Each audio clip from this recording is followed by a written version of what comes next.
utamanya soal logistik. Ya. Di sini tadi kita bincang keperluan untuk menambah lagi contoh helikopter.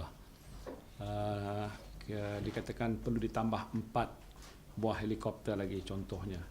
Dan ini akan diuruskan dalam tempoh 24 jam. Aset untuk air, bot dan sebagainya itu. Ini telah pun saya putuskan semalam, tapi detail-detail ini mereka sedang uruskan.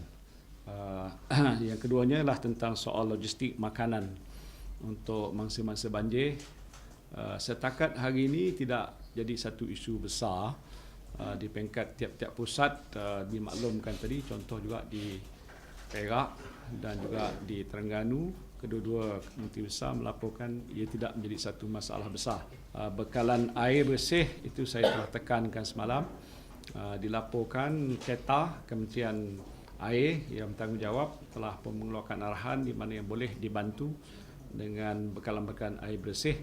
Tetapi di mana tidak ada bekalan sebegitu, saya telah keluarkan arahan supaya dia boleh dapatkan dan belikan ataupun dapatkan bekalan daripada pembekal-pembekal dalam bentuk kontainer yang agak lebih besar, diedarkan ke semua pusat pemindahan. Soal yang ketiga ialah soal perhubungan, communication. Setiap orang ada iPhone, handphone dan smartphone dan pelbagai-bagai.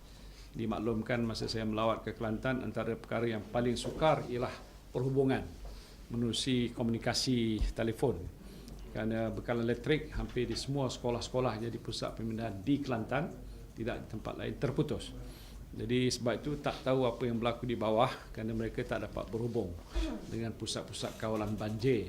Jadi saya telah keluarkan arahan beli sebanyak mana power bank yang ada untuk diadakan setiap pusat supaya pegawai ataupun ketua pusat pemindahan itu dapat berhubung dan beritahu kalau ada isu-isu masalah tertentu yang mereka minta supaya kita selesaikan, kita boleh selesaikan dengan seberapa segeranya. Untuk mengurangkan beban kos jangka panjang, ada juga baik kita melihat untuk kita laburkan sebagai contoh dalam menyediakan infrastruktur yang lebih baik. Lebuh air untuk buat tunneling, untuk buat peparitan, untuk mitigation bagi banjir yang agak lebih banyak, supaya pada akhirnya bila berlaku juga jumlah hujan yang turun berlebihan, sistem lebuh air tu, yang lebuh air yang ada itu mungkin dapat menampung.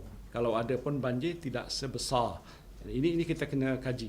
Kalau tidak dibuat begitu, maka masa depan ni mungkin kos yang perlu ditanggung oleh masyarakat dan negara adalah amat besar.